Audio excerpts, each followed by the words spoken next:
thấy bà kia bà nói delicious em làm sao Nó đỡ nhẹ. hả? Nhẹ cậu này. Nhẹ mà em bỏ thêm nước đá vậy. Bà kia bà nói mẹ uống nguyên chắc đó nó.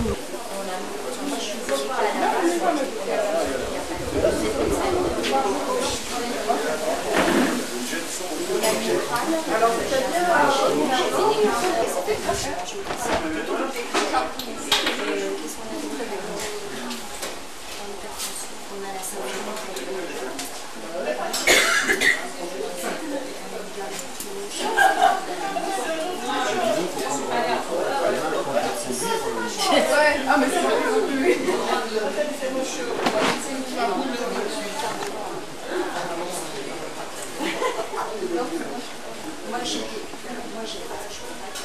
Ah ouais, je pense. Ouais, mais sur un bateau, c'est assez loin de prendre d'avance pour les gens, autrement, ça va pas quoi.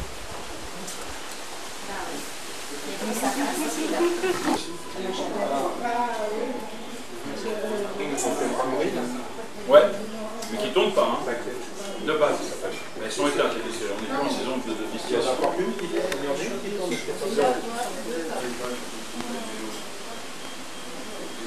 Mathieu, tu connais pas ça? Valibello? La mission se perd aussi. Tu chantes tout ça à l'école?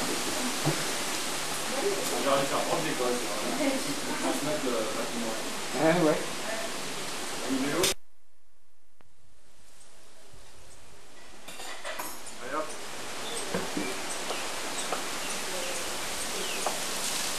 On va une ville là, on va se les oui, ça me fait plaisir.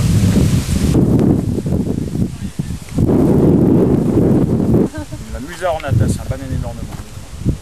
C'est un bananier décoratif.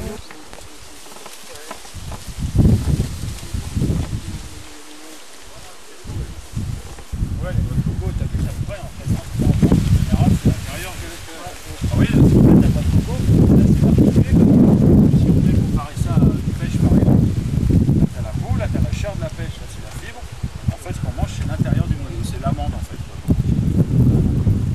Alors il y a plusieurs étapes, hein, on peut la manger, plusieurs étapes de maturité. Quand on la récolte très jeune, on a un coco à l'eau, en fait elle est encore verte, on l'ouvre seulement pour l'autre coco, il n'y a pas encore la chair à l'intérieur. Après le processus c'est sèche, après c'est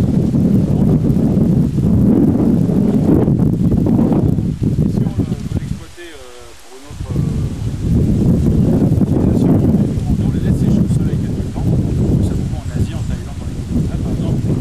Sécher ça au soleil quelques temps, ça se transforme après en ça rancit, ça devient on en fait le utilise beaucoup dans l'exploitation. C'est le chat de coco qui est translucide en sang. Et c'est particulier, alors d'ailleurs on sait maintenant que les cocotiers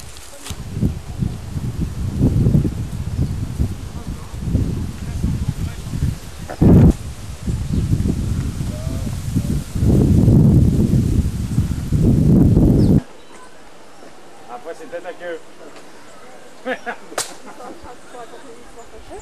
Tu la connais celle des deux spermatozoïdes fatigués?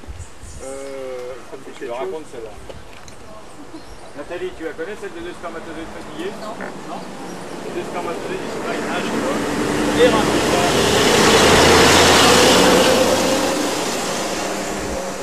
Il y en a, ils se retournent vers l'autre, à un moment ils sont potes, tu vois, ils se connaissent bien, ils se permettent de faire sa familiarité, ils lui tapent sur l'épaule comme ça, elle marche fatiguée.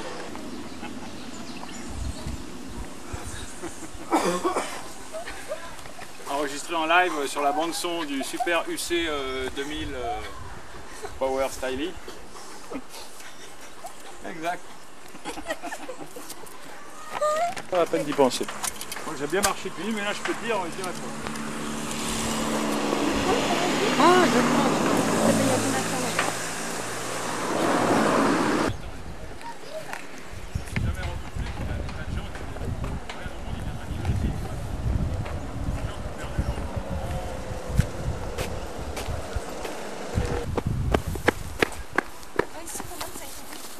C'était une ville très très riche à l'époque, enfin c'était vraiment...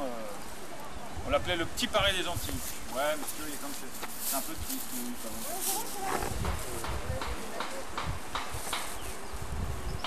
Bon, on va aller voir les ruines, on va descendre. gros bouillon de chaleur. Là, il y a encore un petit peu d'air, mais en bas...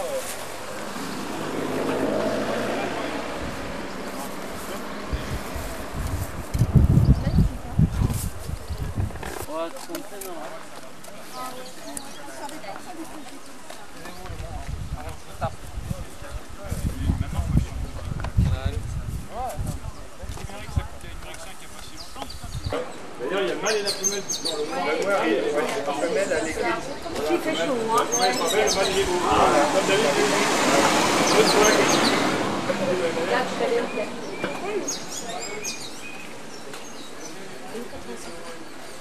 Oh, on a chaud? Non, non.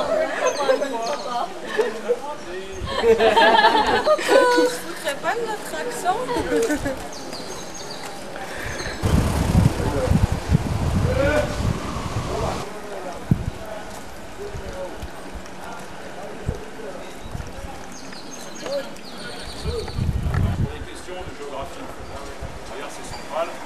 Évidemment, la capitale aurait été ici, tu vois.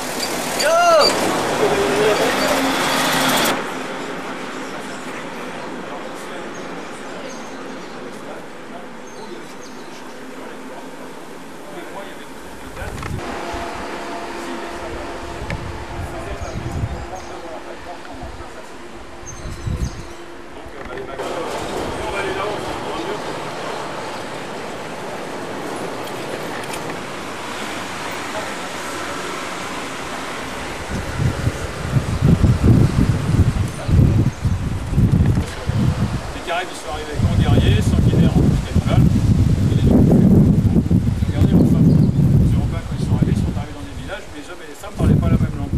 Question, parce qu'ils avaient à peu près le même type écriture pour se reproduire, ni plus ni moins, ce qu'ils voyageaient entre eux, c'était que des hommes, que des guerriers, c'est eux qui ont emmené les serpents d'ailleurs, c'est les mêmes. Et puis donc ça donnait des scènes, moi j'ai vu des dessins, enfin tu vois, des petites planches, moyen quand même. On n'a pas le choix, on n'avait pas le choix. Il y en a qui ont dû se suicider certainement, parce que c'était des gens assez irréductibles quand même, puisqu'on parlait ici du tombeau Caraïbe.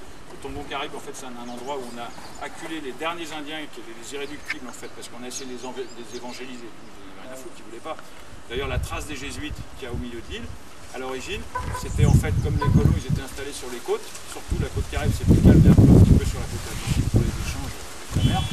À l'intérieur, c'était peuplé que d'Indiens, un peu au fur et à mesure, les jésuites, toujours avec leur volonté de tout le monde, d'évangéliser tout le monde.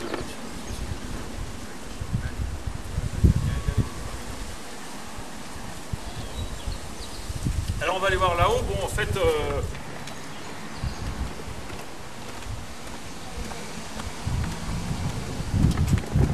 sur des volcans potentiellement moins dangereux, parce que le seul fait d'avoir des coulées de lave apparentes, ça va vraiment dégager la pression. Celui-là, il est toujours sous pression. Le souffrir en Guadeloupe aussi est potentiellement moins dangereux.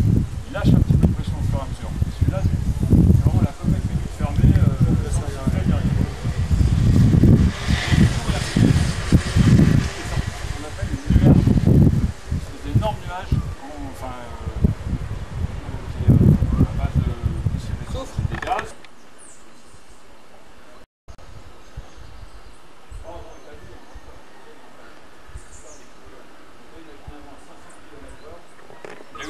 Compression de chaleur, qui fait qu'il fait beaucoup plus chaud par moment.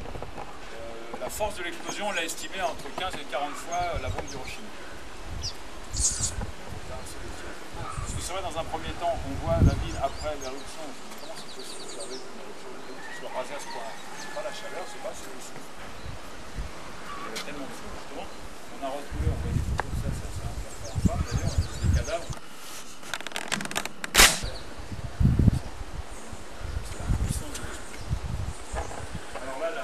Salle du théâtre, elle est là.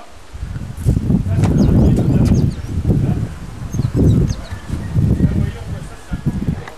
alors ici, c'était la scène, tu vois, tu as la fosse pour l'orchestre ici. Et puis en fait, un super théâtre au niveau du jeu de scène, parce que tu regardes derrière en coulisses, il y a plusieurs escaliers, donc ça permettait des entrées et sorties de scène de théâtre.